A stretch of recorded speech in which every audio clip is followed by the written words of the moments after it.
Mag-hi guys ka na. First vlog mo. Gon, Bautista. Paano ba? Practice tayo. Dapat na sa mga vlog, di ba? Pero ikaw lang taga-edit taga. Sige, mag-vlog ka na. Hi guys. Hi guys. Hi guys. Bumili ako ng sapatos. Wala lang. Wala lang. Wag niyo. Bumili ng sapatos. Wala lang. Wag niyo ako ibasa. Gusto mo mag-vlogger, tapos ayaw mo na ibasa. Oo, ganun talaga. Pag gusto mo mag-vlog, pang makatayo ng mukha yun. Dito kami sa lalagard. Bawal yun sa pangmahinang nilalang. Baka lagnatin ka or pag meron pa namang basher talaga na Ngiti ka muna. Ngiti ka. Ngiti ka. Ngiti. Ano ba ngumiti si Ebon? Sige nga. Sige, paano ba ngumiti? Ayan, play lang. Ano ba? Sige, sabi mo, paano ba ngumiti si Ibon? Ito yung practice mo ng pagbablog. Oh, nag-start na pala. Oo, yan mo na. Okay. Practice na. Kunyari Okay. na, paano mo tayo. Paano ba ngumiti si Ebon Bautista? Paano ngumiti? Si Mangot. Smile. Ano lang smile mo? Oh. Yung malungkot. Maldita. Master! Wag mo papatulan. Kulit mo ah. Marunong mag... Ano pa? Ano pa? Paano tumawa? Na may boses. No? Umiiyak. Aw, Ah, hinirap yun i-acting kasi pag totoong naramdaman. sige nga kung gusto ko yung luha mo. So, ang kapal mo naman. Ano bayad yan? Bayad ba yan? 100. 100 oh. 100 lang? Oo. Pa, wag na. Tawang-tawa ka talaga kapag nako. Talagang masaya ka dyan. I-vlog mo na to. Mag-hi guys ka na. Welcome. Nandito tayo sa Lala Garden. Paano mo siya Ikaw na. So ngayon gusto maging vlogger, di ba? Gusto mo practice ka. Oh. Kita mo yung mukha mo. Ba't gumigit? Putol. Sige. Ikaw na. Ako na. Hi guys. Wag mo puputol.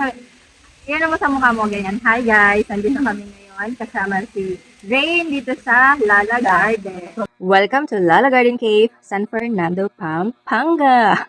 Isa sa mga pinaka-aesthetic at pinag-uusapang cafes ngayon sa Pampanga. Pagpasok mo pa lang dito, parang mapapawaw ka agad kasi sobrang laki ng place at ang ganda ng garden-inspired vibe niya.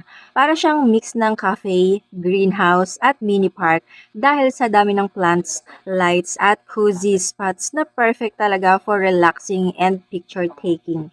Kaya kung mahilig kayo sa mga Instagrammable cafes or mahilig mag-vlog at content, honestly, sobrang sulit dito kasi halos bawat corner photogenic. May indoor garden feels siya na very calming at peaceful talaga.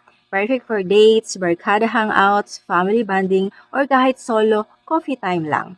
Marami ring setting areas kaya kahit matao, hindi masyadong siksikan tignan. At may second floor ha. And hindi lang coffee ang meron dito ha. They also serve pastries, pasta, pizza, rice meals, sandwiches, crepes, and different drinks. Kaya kung foodie ka, marami kang pwedeng itry. Now, honest review naman based sa feedback ng maraming tao online. Karamihan talaga gustong-gusto yung ambience and aesthetic ng place. Sobrang daming nagsasabi na relaxing, classy, and perfect pang tambay or catch up with friends. Marami rin may gusto sa laki ng space at pagiging pet-friendly ng ibang area. Pagdating naman sa food and drinks, mix yung opinions. May mga nasarapan talaga sa pastries and some meals, especially sa desserts and breads. Pero meron ding nagsasabing mas binabalikan nila yung place dahil sa ambience kaysa sa food itself. Yung iba, okay naman daw yung drinks, while others feel medyo pricey or sakto lang yung lasa compared sa presyo. So, depende talaga sa taste and expectations mo. As for affordability, masasabi kong mid-range cafe siya. Hindi siya super mura like ordinary coffee shops, pero hindi rin naman sobrang luxury levels. Sulit siya if ang hanap mo is experience, ambience, and memories kasama yung food trip and yung coffee hopping. Honestly, isa ito sa mga cafes na hindi mo lang pinupuntahan para kumain.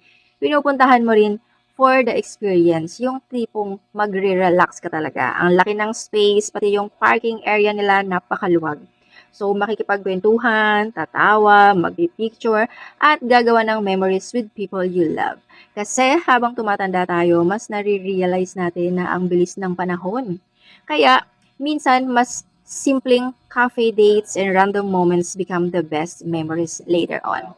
So, if mapapadpad kayo around Pampanga, especially here in San Fernando, try nyo na rin mag-stop by dito kahit once. Baka ito rin yung kind of place na maalala nyo not just because of food, but because of how it made you feel.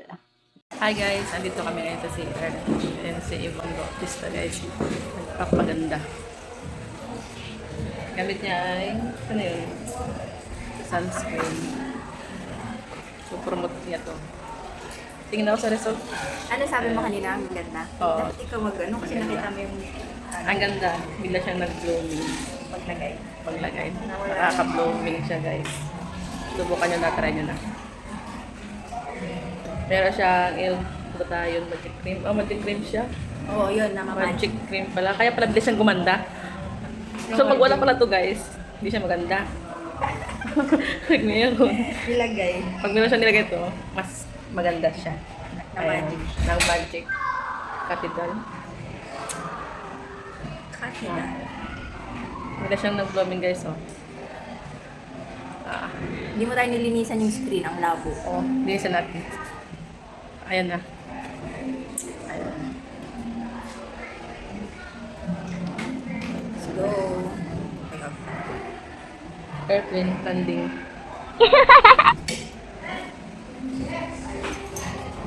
Hi guys. Alis na kami.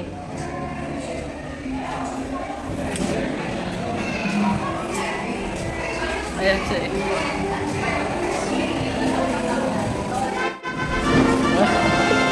From this to this.